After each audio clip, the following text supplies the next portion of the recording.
হাজী শরিয়তুল্লাহর বংশের একজন সন্তান হিসাবে, বাংলাদেশের একজন সংসদ সদস্য হিসাবে বলছি, আমরা আগামীতে এই 5 মের গণহত্যার বিচার গোটা দেশের সামনে দেখতে চাই এবং সেটা রায় করতে হবে। শাপলার ইতিহাসের একজন বাবা ঠিক মতো দাঁড়িয়ে, একজন ভাই ঠিক মতো দাঁড়িয়ে, একজন মা ঠিক মতো দাঁড়িয়ে তার সন্তানের বিচার চেতে পারে নাই।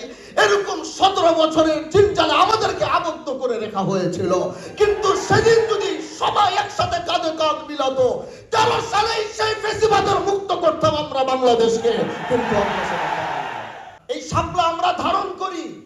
শাপলার রাতে আমরা রক্ত দিয়ে প্রমাণ করেছি বাংলাদেশের জন্য আজ আমরা রক্ত দিতে পারে।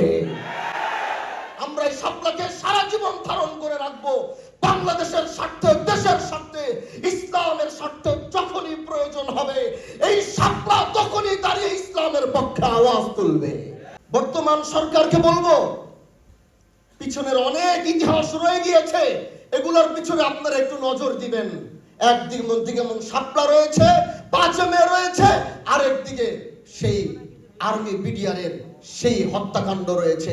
এগুলোর বিচার বাংলাদেশের মানুষ দেখতে চায়।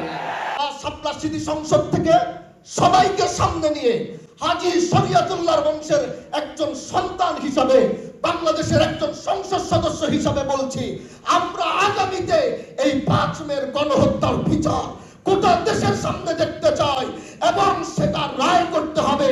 সেই রায়ের বাস্তবায়ন বাংলাদেশের আলেম সমাজ, ছাত্র সমাজ, সর্বস্তরের মানুষ দেখতে চায়। কি বলেন ইনশাআল্লাহ?